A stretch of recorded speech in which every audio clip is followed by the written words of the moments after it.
Hello, good morning to all of you. आज हम बात करेंगे फोर्थ सेमेस्टर विषय गणित के बारे में। आज का जो टॉपिक है हमारा वो है युगपत समीकरण। दो अज्ञात राशि वाले रेखीय समीकरण। ठीक है, इनके बारे में हम बात करेंगे। तो युगपत समीकरण क्या होते हैं? दो अज्ञात चर वाले रैखिक समीकरण a1x b1y c1 बराबर 0 तथा a2x b2y प्लस c2 बराबर 0 को युगपत समीकरण कहते हैं यदि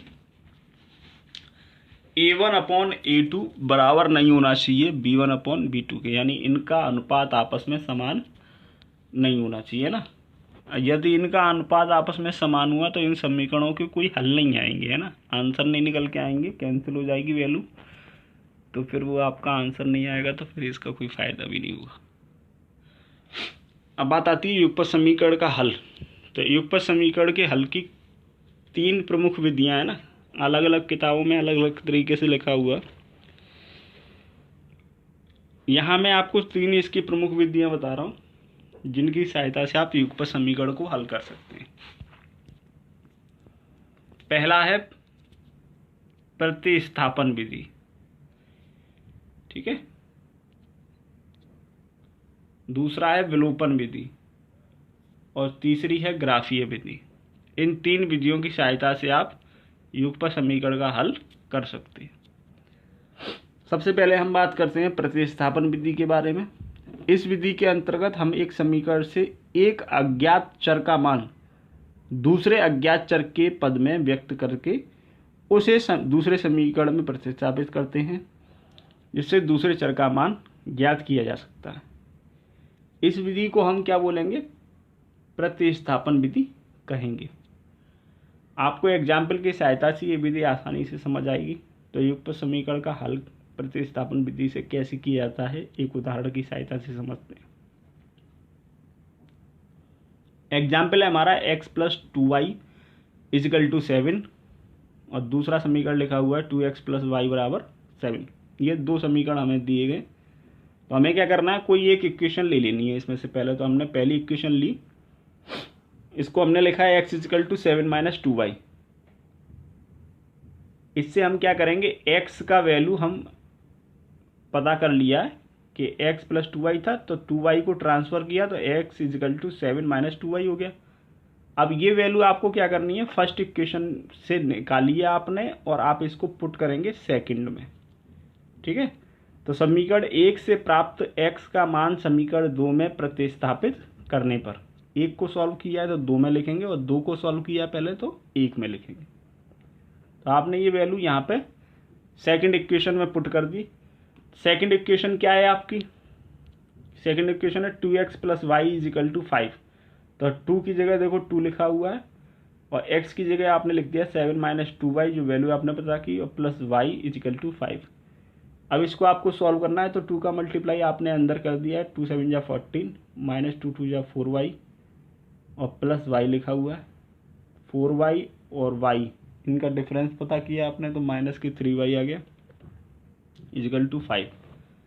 ये 14 जब साइड ट्रांसफ़र होगा तो दूसरी साइड पे जाएगा, तो 5 माइनस 14 कितना हो गया, 9 माइनस का, तो minus 3y is equal to minus 9। Minus से माइनस क्या हो जाएगा, आप चिन्ह जो है काट सकते हैं, कैंसिल कर सकते हैं इनको। तो y इजिकल टू आपका आ गया 3, ठीक है।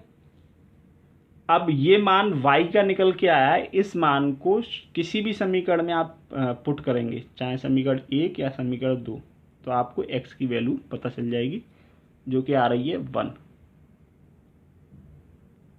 ठीक है। तो इस प्रकार आपका x और y दोनों के मान आ गया। x का मान आ गया 1 और y का मान आ गया 3। ये x का मान यहाँ से निकाल लिया 1 में पुट करके, है ना। जो आपने सॉल्व किए चाहे उसमें रख दो, यहाँ पे कहीं भी रख लो। नेक्स्ट बात करते हैं, हमारा दूसरी विधि है विलोपन विधि। विलोपन विधि में क्या करते हैं, इसमें हम किसी एक चर को यहाँ से विलोपित करेंगे, गायब करेंगे, है ना, हटाएंगे उसे।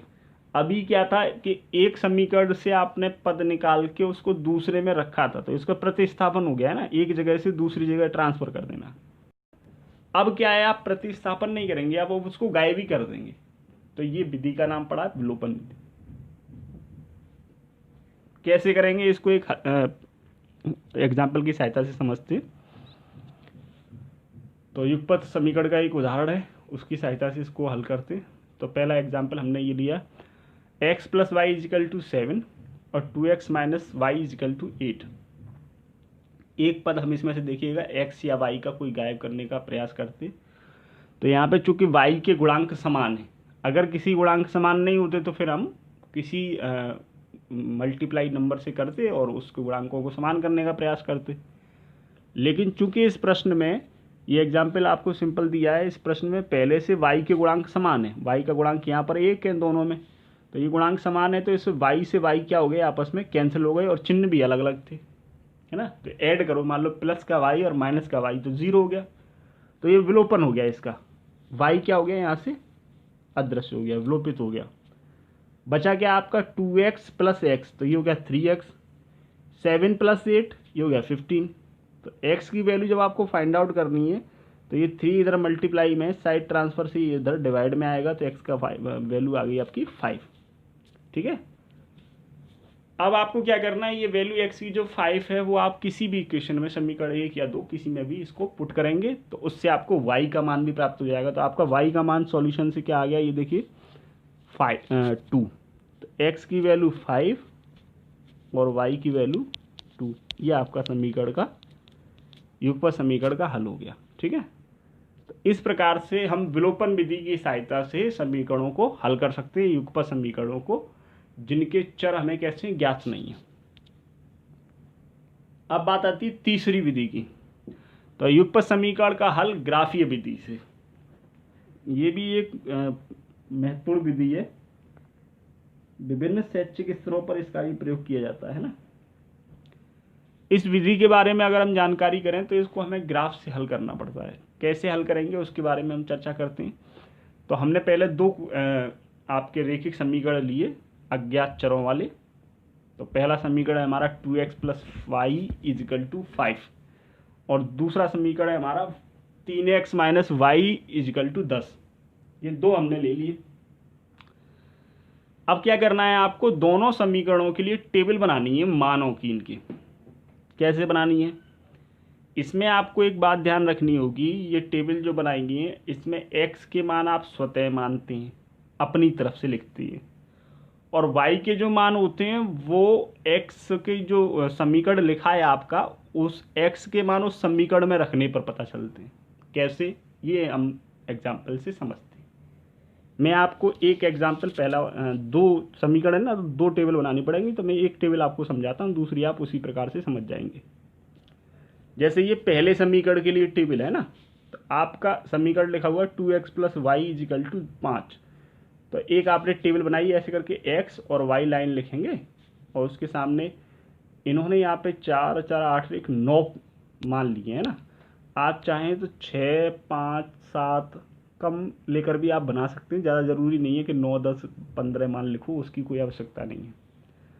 आप जैसे ये 1 2 3 4 लिखा है, आप केवल 1 2 3 यहाँ तक ले लो और फिर ये 0 ले लिया और फिर माइनस में 1 2 3 ले लो, ये आपकी इच्छा है ना। इनको हटा दो बाकी को, तो ज़्यादा मान की भी आवश्यकता नहीं, 5 ले लो 7 ले लो 9 ले लो 11 ले लो, जितने आप कम से कम चाहोगे उतने हो जाएगा, मतलब 3 4 मान हो, ज़्यादा दिक्कत नहीं कोई उससे। अच्छा, इस मानों को टेबल ये बनाते कैसे इसको समझते हैं। तो आपने ये x के मान अपनी तरफ से लिखने, कुछ भी लिख सकते हो आप, बस बशर्ते ये ध्यान रखना ज़्यादा लंबा बड़ा मान लिखेंगे तो आपको कैलकुलेशन में दिक्कत होगी, इसलिए देखो मान छोटे छोटे लिखे गए, 1 से लेकर 4 तक गए, फिर 0, फिर माइनस में चले गए।